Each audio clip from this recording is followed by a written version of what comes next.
bienvenidos a todos a el segundo domingo de Medio Ambiente. Es una iniciativa que empezamos hace cosa de un mes o así. Y bueno, pues la primera charla fue sobre la reforma de la PAC. Esta vez tocaba algo más energético, como los residuos nucleares, y entonces la charla que nos van a dar tanto Fernando Palacios, que es él, como Rodrigo Guidú, pues va a ser sobre residuos nucleares y nucleares.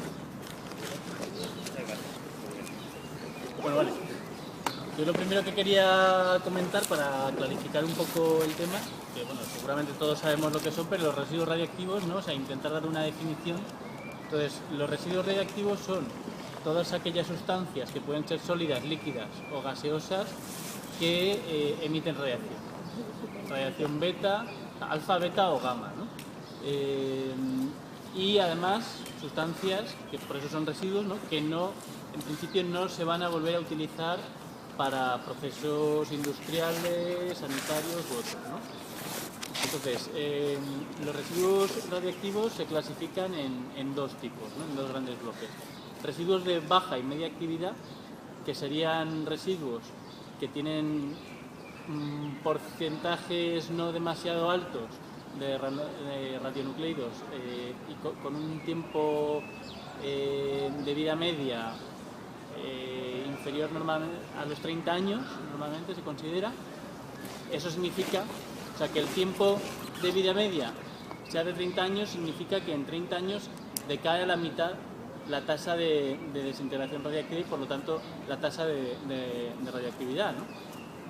Lo cual significa que no, a los 30 años no dejan de ser peligrosos, sino que pueden tardar pues, cientos de años, 100, 150 años, en dejar de ser peligrosos para la gente, ¿no? Para las personas y para el medio ambiente. Y luego estarían los residuos de alta actividad, que son residuos que tienen o tasas mayores, porcentajes mayores de emisores de vida corta o también porcentajes de radionucleidos que tienen vidas muy largas, ¿no? Y que principalmente provienen de la industria nuclear, de la generación de energía a partir de material nuclear, ¿no? Principalmente, o sea, serían los provenientes de las centrales nucleares y que sobre todo lo que tiene una central nuclear típica de uranio, pues tiene la mayor parte es uranio 238 y parte de uranio 235 que no se ha fisionado durante el proceso de quemado, no se prolonga durante 2 o 3 años como mucho el proceso de tenerlo en el reactor, ¿no? Entonces queda algo de uranio 235 que es el uranio fisible. Y parte de, bueno, luego hay actínidos y otros productos de la fisión y entre ellos un 1% aproximadamente de plutonio 239 que tiene una vida media de desintegración de 24.000 años. Eso significa que son residuos activos durante cientos de miles de años, ¿no? Y para los que hay que encontrar una solución que debería ser la menos mala, ¿no? De solución buena no hay, lo que hay que pensar es cuál es la menos mala. Entonces, dicho esto, estaba leyendo justamente esta mañana un símil, ¿no? Si tú tienes en tu casa una bañera que se está llenando y que va a desbordarse, lo más sensato es cerrar el grifo y luego empezar a achicar agua. No tiene mucho sentido empezar a achicar agua sin cerrar el grifo, porque es un continuo flujo de agua, en este caso residuos radiactivos, y que no tenemos, como he dicho antes, una solución buena, ¿no? De momento. ¿Qué se está haciendo ahora con los residuos nucleares? Voy a centrarme en los de alta actividad, ¿no? Los de baja actividad provendrían de industria del sector sanitario, donde se utilizan muchas veces trazadores radiactivos, etc. y también gran parte de residuos provenientes de centrales nucleares, pero que no están altamente activados, ¿no? Provienen del desmantelamiento y también de la operación normal de las centrales nucleares. Esto se está almacenando en el Cabril, en Córdoba, en un almacén que en principio tendría una vida hasta 2030, creo recordar que es. Ahora mismo, ¿qué se está haciendo en las centrales nucleares con los residuos? Pues se están almacenando en piscinas. En cada reactor nuclear hay una piscina donde se van almacenando esos residuos. Hace unos años, Enresa, que es la empresa que gestiona los residuos nucleares en España, Enresa, las nucleares, lo que hicieron fue cambiar los bastidores de las piscinas. Se estaban saturando las piscinas, no cabían más residuos, y se cambiaron los bastidores donde se van almacenando esos residuos para, digamos, compactarlos más. O sea, unos bastidores que permitían un mayor aprovechamiento, un mejor aprovechamiento del espacio de las piscinas. De modo que ahora hay algunas de estas que tienen unos años de saturación en torno a 2020 o así, pero hay otras muchas que o ya se han saturado o están muy próximas a saturarse. Por ejemplo, las piscinas de ASCO 1 creo que se saturan en 2013 y la ASCO 2 en 2015, o al revés, no recuerdo exactamente. Aparte de las piscinas son necesarias por una razón. Los residuos radiactivos de alta actividad generan mucho calor como consecuencia de la radiactividad que tienen. Entonces ese calor tiene que disiparse de alguna manera. La mejor manera es en agua. El agua tiene un calor específico alto y entonces ayuda a disipar el calor mucho mejor que el aire, ¿no? Además el agua, y esto es un pequeño problema que tiene el almacén temporal centralizado que se está pensando que sería en seco, el agua, a diferencia del aire, por esa mayor conductividad térmica que tiene, ayuda a estabilizar la temperatura en los elementos radiactivos. Entonces, una vez que salen del reactor nuclear, es imprescindible tener los residuos en agua durante unos años para que baje la temperatura. Una vez que baja la temperatura se pueden extraer y se pueden almacenar en seco.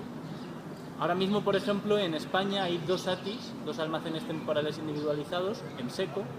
Uno sería el de Trillo, que entró en funcionamiento creo que en 2002, y otro sería el de José Cabrera, el de Zorita. Zorita es una central que ya está en desmantelamiento. El ATI de Zorita empezó a funcionar en 2008, y ya están todos los residuos que se han sacado del reactor, están ya en este ATI. Estos ATIs básicamente son losas de hormigón de 50-60 centímetros de espesor sobre las que se colocan bidones metálicos en los que están metidos los residuos radiactivos, ¿no? Y ahí se pueden almacenar durante un tiempo, durante unas décadas. Pero la solución a los residuos podría pasar de forma temporal por estos almacenes temporales individualizados, uno para cada central o para cada reactor, o por la solución de gestionarlos centralizadamente, ¿no? El ATC, almacén temporal centralizado, que básicamente es lo mismo, lo que pasa es que ahora mismo están en superficie, o sea, son losas de hormigón que están en superficie. Si cualquiera que vaya a irse una vuelta por Zorita, pues puede ver el ATC, ¿no? Puede ver esa losa de hormigón con esos bidones metálicos en la superficie. El ATC estaría semienterrado y se almacenarían bajo la superficie, aunque a muy poca profundidad, ¿no? Y la solución definitiva, o una de las soluciones definitivas que se barajan, sería el almacenamiento geológico profundo, AGP. Sería almacenar los residuos a unos 500 metros de profundidad en sitios donde haya formaciones geológicas estables, que no tenga movimientos sísmicos, que no haya infiltraciones, etcétera, etcétera, y almacenarlos ahí. ¿Qué ventajas tiene almacenarlos bajo tierra a 500 metros de profundidad? Pues que son menos vulnerables, por ejemplo, a ataques terroristas. ¿Qué desventajas tiene? Pues que son más difíciles, es más difícil mantener un control exhaustivo sobre los residuos, ¿no? Tenerlos en superficie o enterrados a muy poca profundidad, pues tiene la ventaja de que es fácil realizar inspecciones y tener una vigilancia constante sobre los residuos, ¿no? Y quería hacer una puntualización, y es que, vale, residuos radiactivos, pero ¿qué tienen de malo los residuos radiactivos? Lo malo que tienen los residuos radiactivos es que la radiactividad mata. Ese es el problema, son lo que se llama radiaciones ionizantes, en contraposición a otras radiaciones que se llaman radiaciones no ionizantes. Las radiaciones de las antenas de telefonía móvil o de torres de alta tensión, por ejemplo, estarían englobadas en lo que se llaman radiaciones no ionizantes. Es decir, no tienen la energía suficiente para ionizar los átomos, los electrones de la corteza de los átomos, de forma que es difícil que hagan, por ejemplo, que haya mutaciones genéticas. Sin embargo, con las radiaciones ionizantes tienen una mayor energía, sí que son capaces de ionizar esos átomos y es muy fácil que se generen mutaciones genéticas en los seres vivos, ¿no? ¿Puedo preguntar, o no sé si luego... ¿Sí? Y toda esta historia que hay con el tema de las antenas, de teléfonos y tal, que ha habido como mucha controversia, ¿no? Que hay gente que dicen que sí, que son cancerígenas y todo esto, ¿tú piensas que no? Yo creo que no hay estudios suficientes para asegurar ni una cosa ni la contraria. Es decir, y pasa también muchas veces con las instalaciones nucleares, ¿eh? Unos estudios que puedan decir que sí que algo afecta o no afecta a la salud son estudios epidemiológicos. Tienes que hacer estudios sobre una base de población muy amplia, contrastando con los resultados previos y resultados posteriores a la implantación de una determinada instalación o con poblaciones que están afectadas y otras que no, y requieren primero una voluntad de realizar estos estudios epidemiológicos y financiación. Y no hay voluntad, básicamente, ¿no? para realizarlo, porque la financiación tampoco es que sean miles de millones de euros que se gastan en otras cosas, ¿no? Lo que no hay es voluntad muchas veces por temor probablemente a los resultados que puedan desprenderse, ¿no?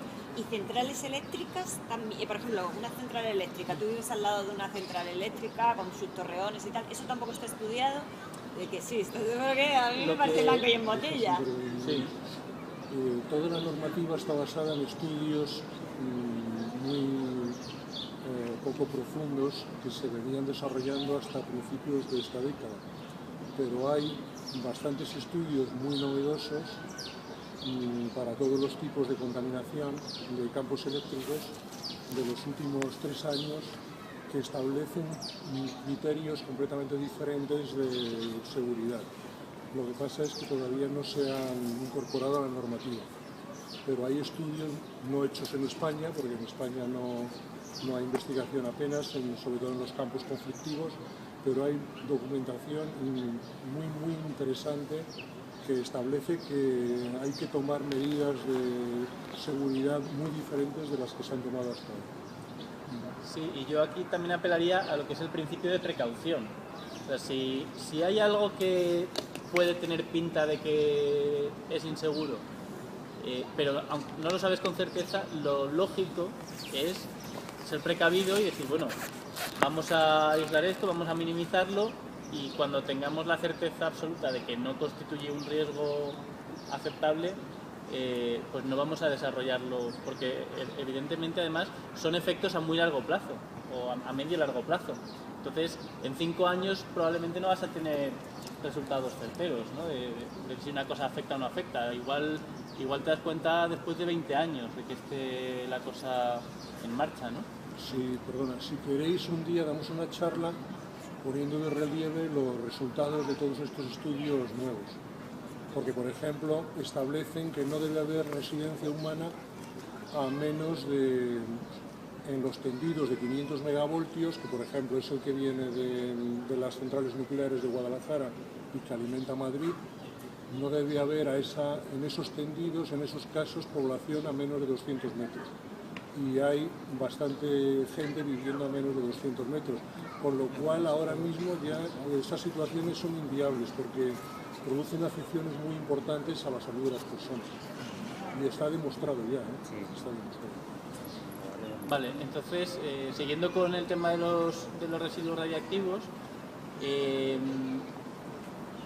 por poner la situación en España ahora mismo hay unos 4.000 toneladas de residuos de alta actividad provenientes de los reactores nucleares. Cada año se generan 150 toneladas nuevas y el ATC, el almacén temporal centralizado, que se pretende instalar en Cuenca, en Villar de Cañas. Hoy había una marcha, de hecho, a Villar de Cañas contra el cementerio nuclear. Tiene una capacidad prevista para 6.700 toneladas. 6.700 toneladas. Pero es ampliable. Lo cual, o sea, quiero decir, permite que se alargue la vida de las centrales. Los residuos, o sea, por completar un poco el panorama de cómo están los residuos en España. Hasta el año 98, los residuos que se generaron en Garoña y en Zorita se mandaron a Gran Bretaña para su reprocesado, que luego diré lo que es. A partir del 98 se almacenan en España. En Vandellós 1 sufrió un incendio y esta central operaba con una tecnología diferente al resto y no había tecnología en España para almacenar los residuos, con lo cual se mandaron a Francia para su reprocesado. Se reprocesó el combustible nuclear, pero había otros elementos como el grafito de las barras de control u otros elementos líquidos que se vitrificaron y que están almacenados en Francia hasta que puedan ser devueltos a España.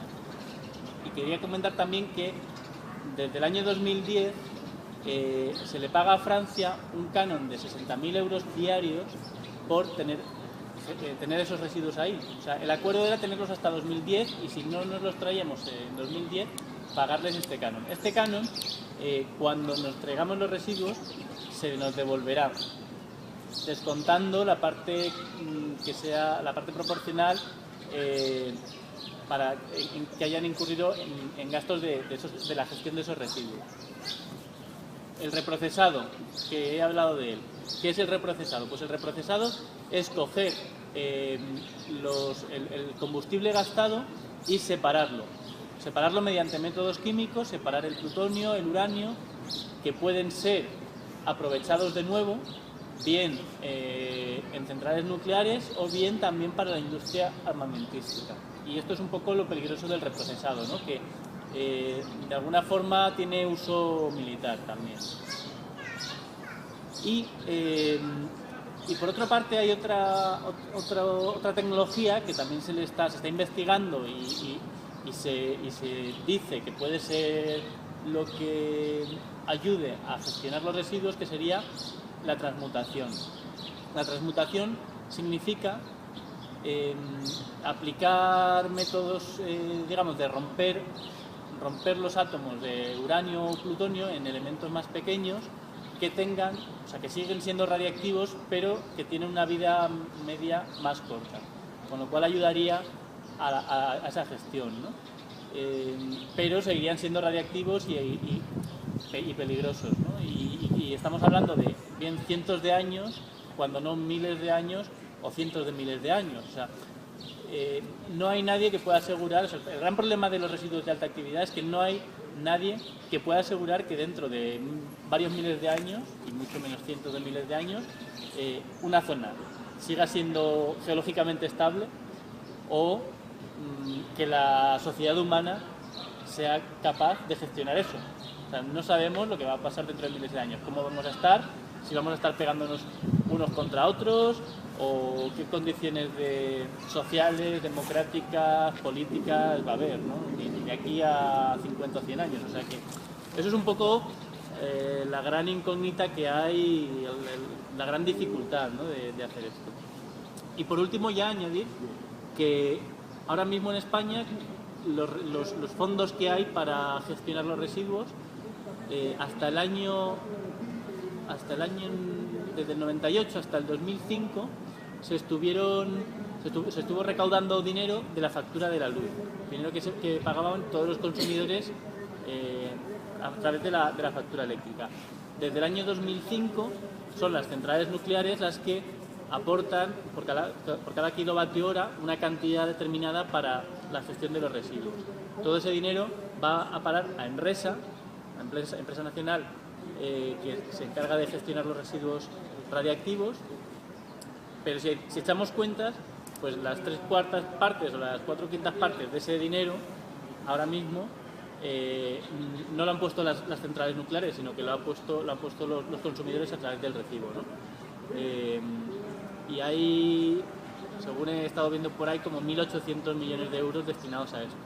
Para que nos hagamos una idea, el ATC costaría unos 700 millones de euros más 6 millones de euros que se darían al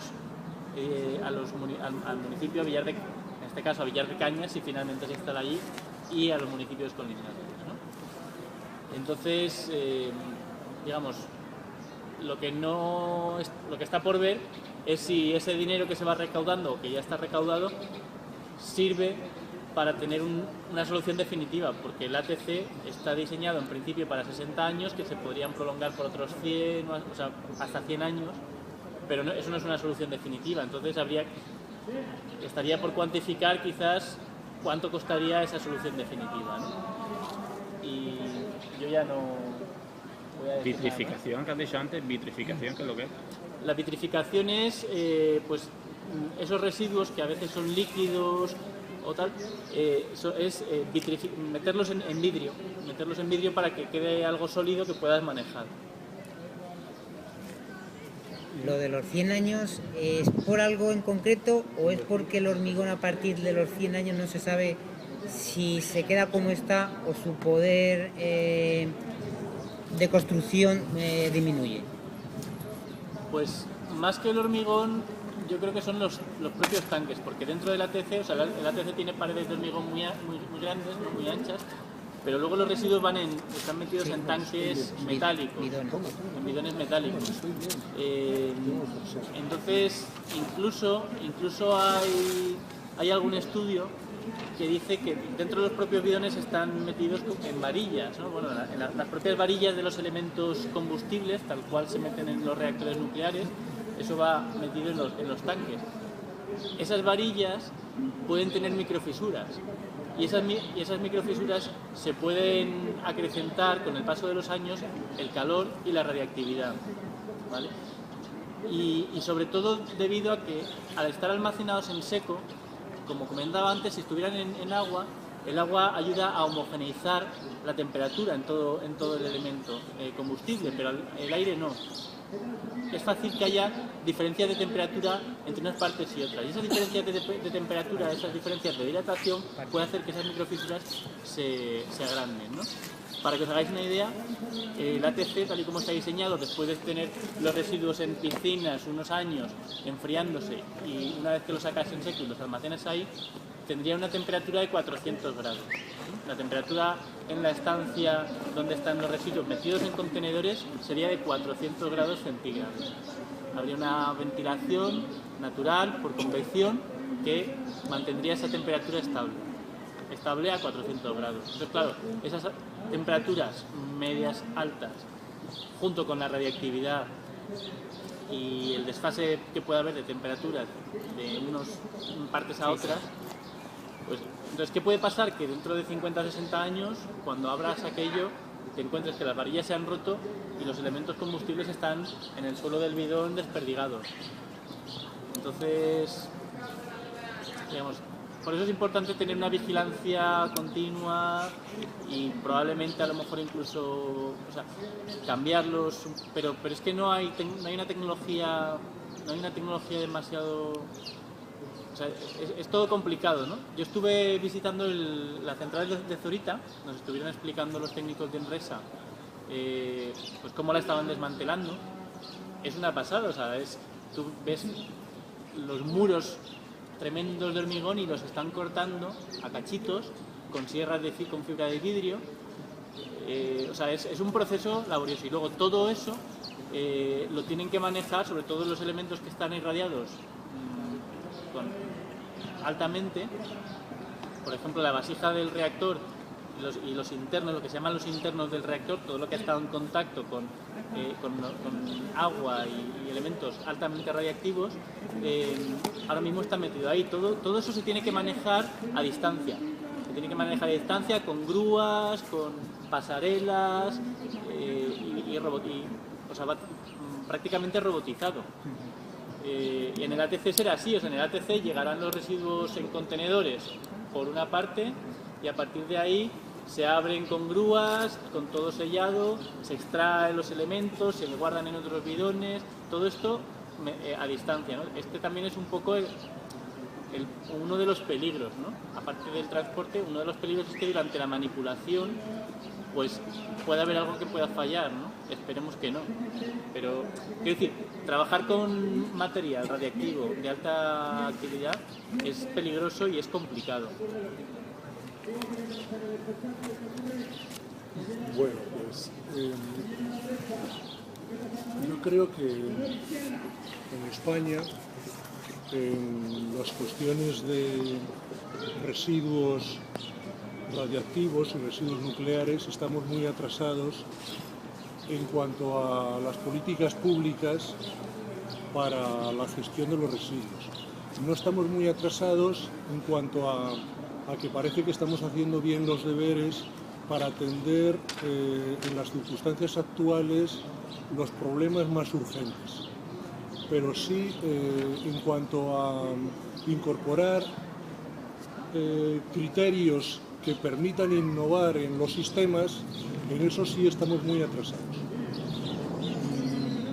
Yo no tengo la presentación depurada, os voy a hablar a grosso modo de los problemas, porque lo que me interesa es preparar una presentación que se pueda publicar sobre estos problemas que en España no están siendo considerados, que son básicamente dos. Por un lado, la participación pública en las decisiones sobre la gestión de los residuos de alta actividad y también de los residuos de baja actividad, y por otro lado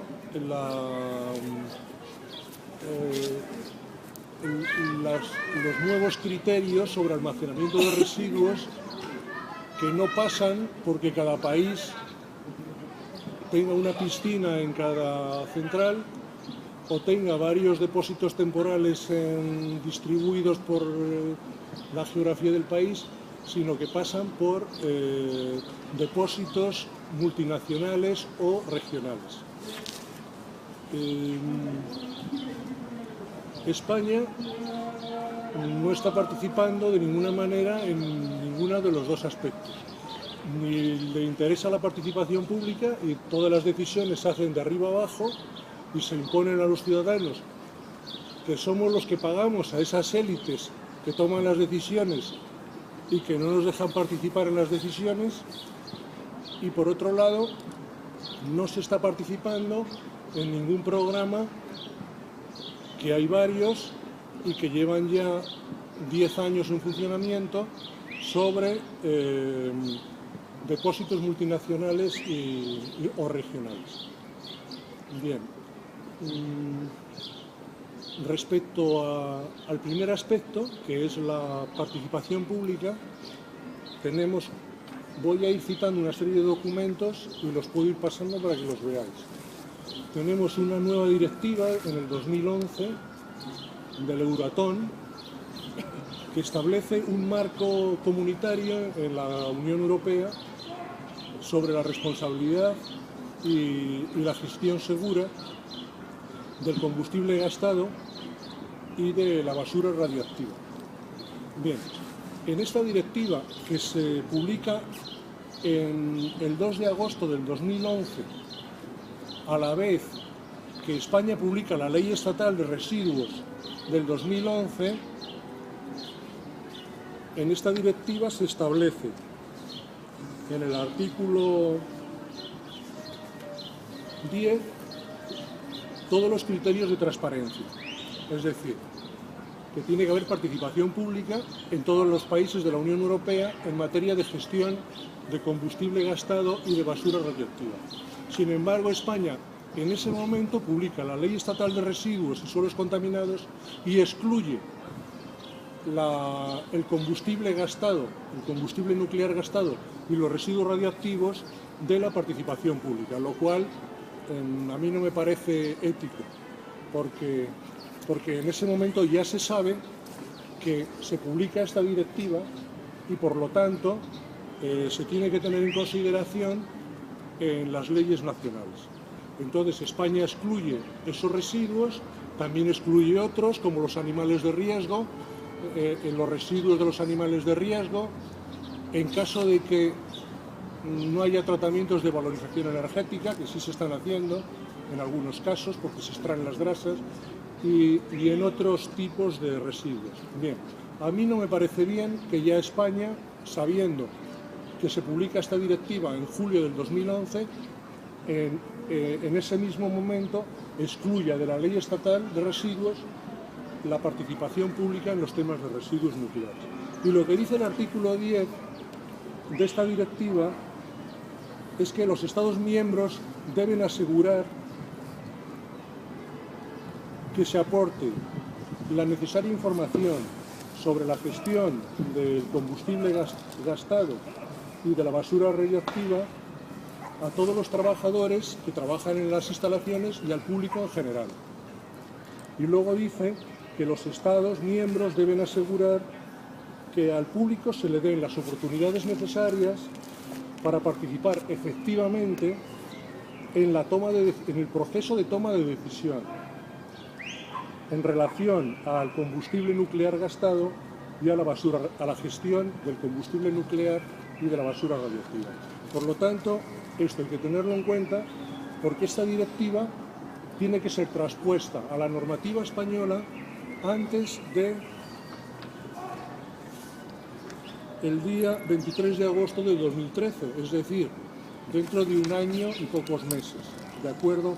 Esta directiva es efectiva a nivel de la Unión Europea a partir del 2 de agosto del 2011. Por lo tanto, España, el año que viene, casi dentro de un año, un poco más dentro de un año, tiene que tener una ley estatal que transcriba esta directiva y que haga y que facilite que los ciudadanos podamos participar en los procesos de toma de decisión. Algo que ahora mismo están negando a la ciudadanía española. Luego me devolvéis los documentos, por favor. Bien.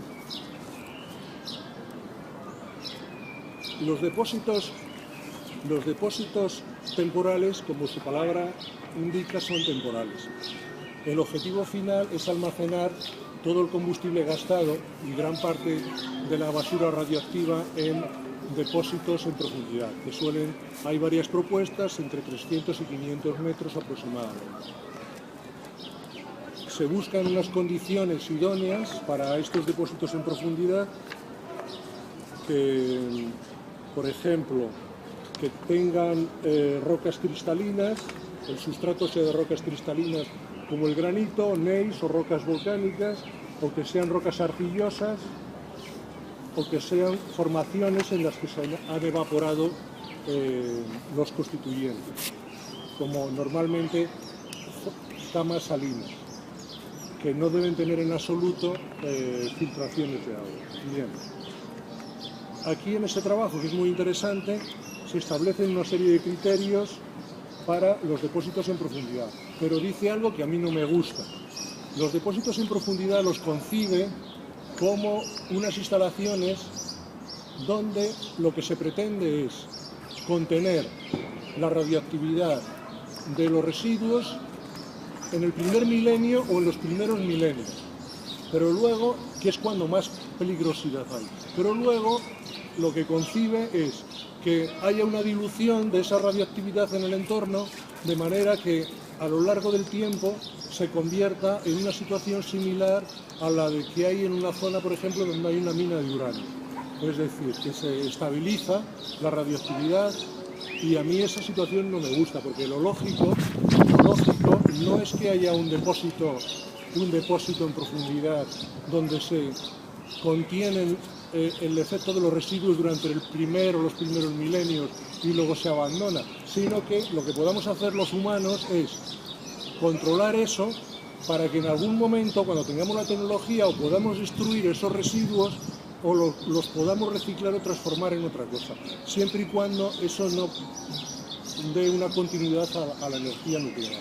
Pero yo en principio no estoy muy de acuerdo en que esos depósitos a largo plazo sean para que algún día eso acabe por destruirse de manera natural, porque estamos poniendo en riesgo a futuras generaciones, porque hay pocos sitios donde que reúnen las condiciones. Los ingleses han identificado 5 sitios en el mundo, uno en China, otro en Rusia, otro en Sudáfrica, otro en Australia, y 5 sitios en el mundo que reúnen condiciones donde no hay actividad sísmica durante los últimos milenios. Esas son situaciones que hay muy pocos lugares que las reúnen, ¿no? Entonces, hay que tener en cuenta que estamos ante un gran problema y que vamos a afectar a las futuras generaciones.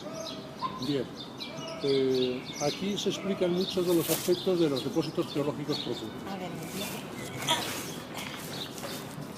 He subrayado algunas cosas. Bien,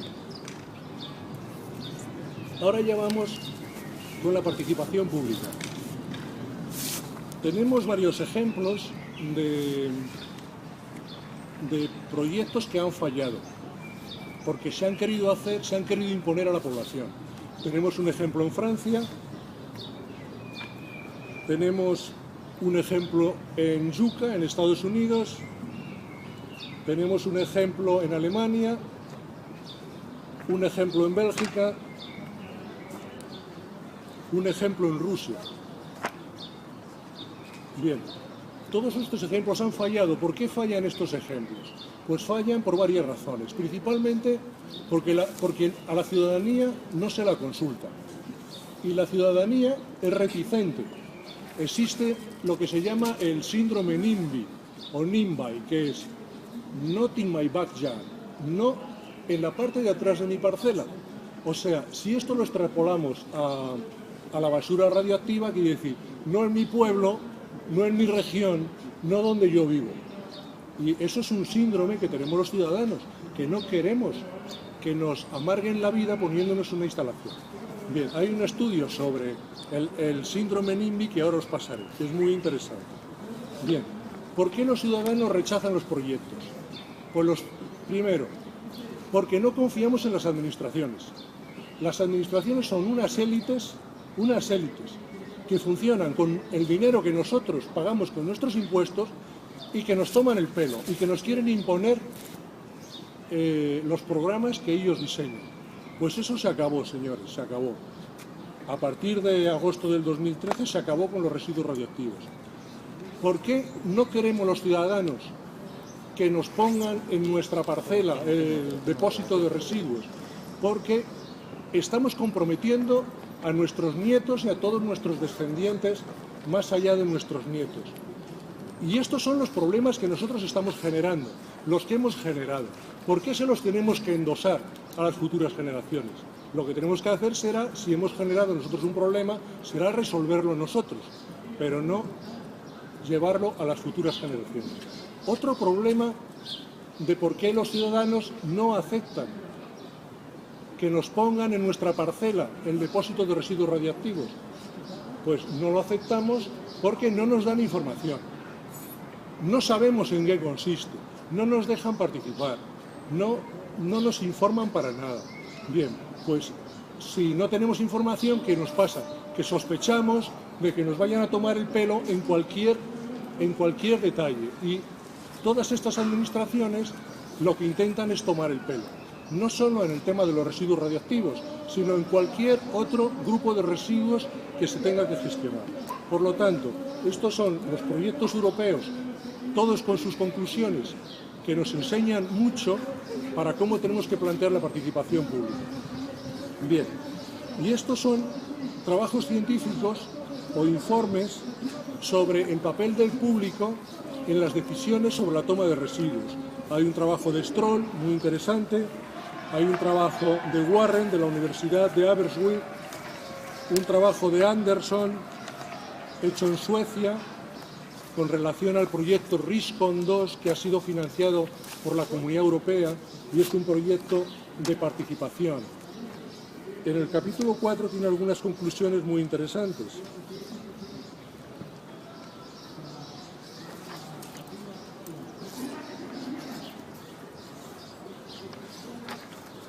Habla de cómo usar el modelo RISCON para iniciar un proceso de participación pública. Habla sobre la evaluación del contenido de la comunicación, sobre la transparencia y el consenso, sobre la participación pública en concreto y sobre la aplicación de la metodología que ha desarrollado el proyecto RISCON 2 de la Comunidad Europea en otros campos. El proyecto RISCON 2 ahora se está desarrollando con un nuevo proyecto de la Comunidad Europea a través del proyecto IPA y participan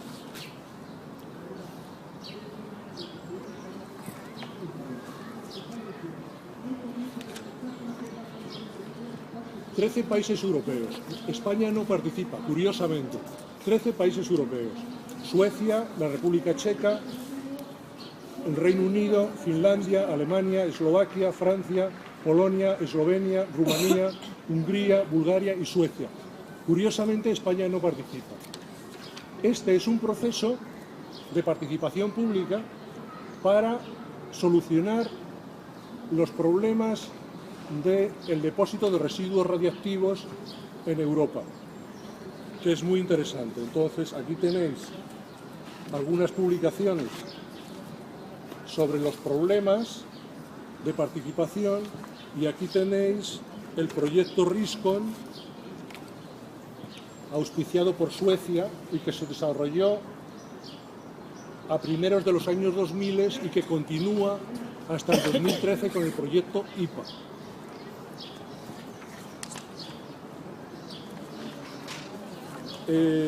Kraft de la Universidad de Utah estudia el síndrome NIMBY, que ya os he dicho antes en qué consiste. Y es muy interesante porque dice en las conclusiones que el público que se opone a los depósitos de residuos radioactivos está moderadamente informado y está dispuesto a discutir los problemas técnicos, de manera que no son tan ignorantes. Es decir, que es una cosa positiva, que el público, o sea, no son unos ignorantes que dicen no me ponga usted eso ahí porque se me van a morir las ovejas o se me van a contaminar los tomates. No, son personas formadas que entienden de qué va la cosa y que pueden participar en las discusiones. También dice que la mayoría de las aportaciones no tienen una base emocional. Es decir, que son personas que juzgan las cosas con tranquilidad.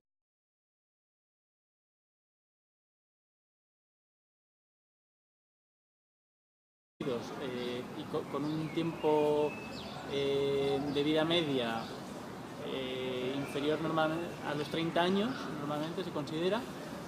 Eso significa, o sea, que el tiempo de vida media sea de 30 años, significa que en 30 años decae a la mitad la tasa de desintegración radiactiva y por lo tanto la tasa de radioactividad, ¿no? Lo cual significa que a los 30 años no dejan de ser peligrosos, sino que pueden tardar pues, cientos de años, 100, 150 años, en dejar de ser peligrosos para la gente, ¿no? Para las personas y para el medio ambiente. Y luego estarían los residuos de alta actividad, que son residuos que tienen o tasas mayores, porcentajes mayores de emisores de vida corta o también porcentajes de radionucleidos que tienen vidas muy largas, ¿no? Y que principalmente provienen de la industria nuclear, de la generación de energía a partir de material nuclear, ¿no?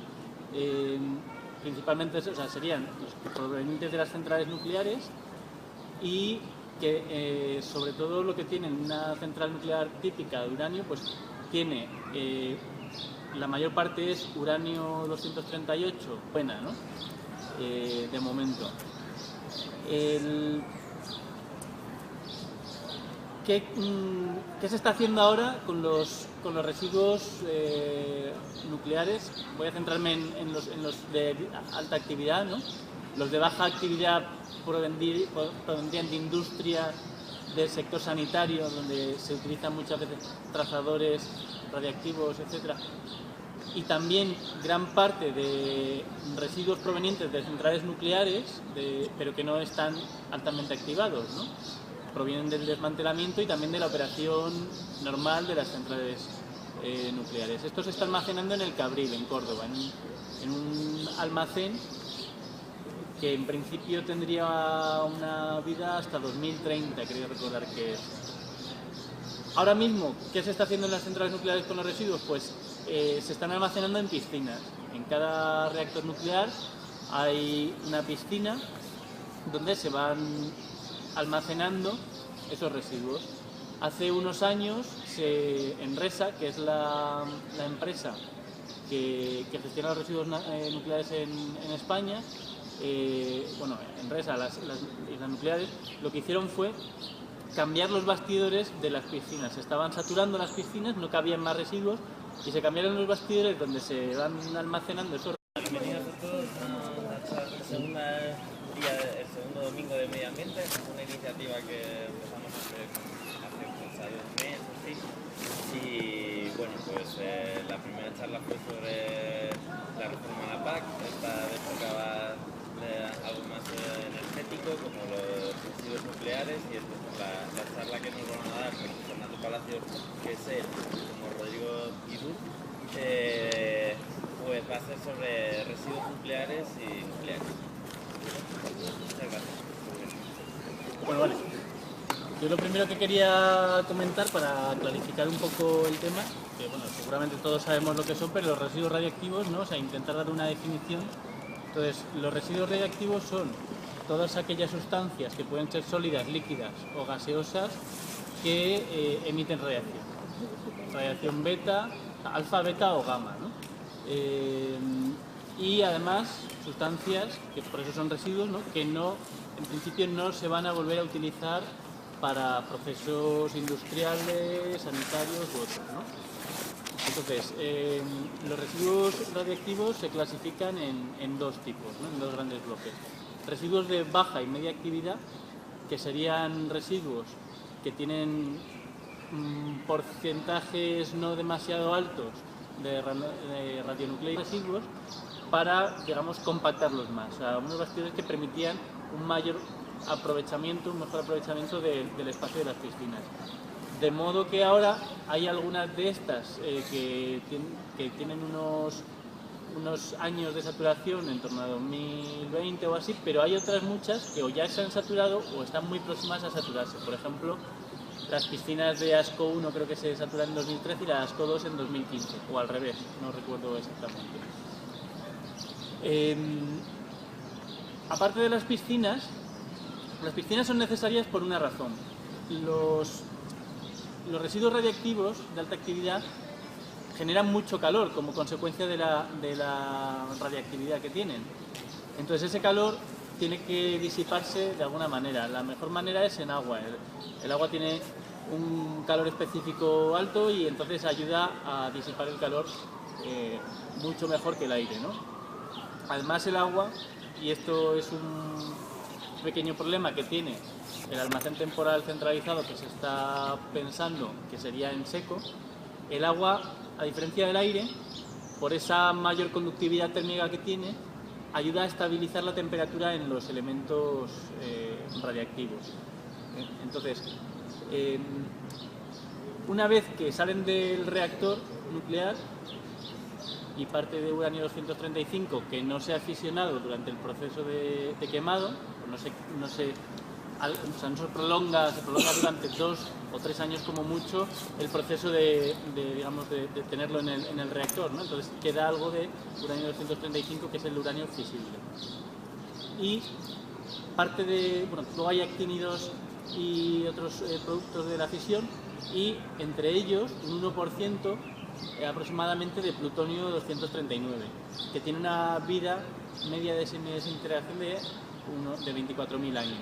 Eso significa que son residuos activos durante cientos de miles de años, ¿no? Y para los que hay que encontrar una solución que debería ser la menos mala, ¿no? Solución buena no hay, lo que hay que pensar es cuál es la menos mala. Entonces, dicho esto,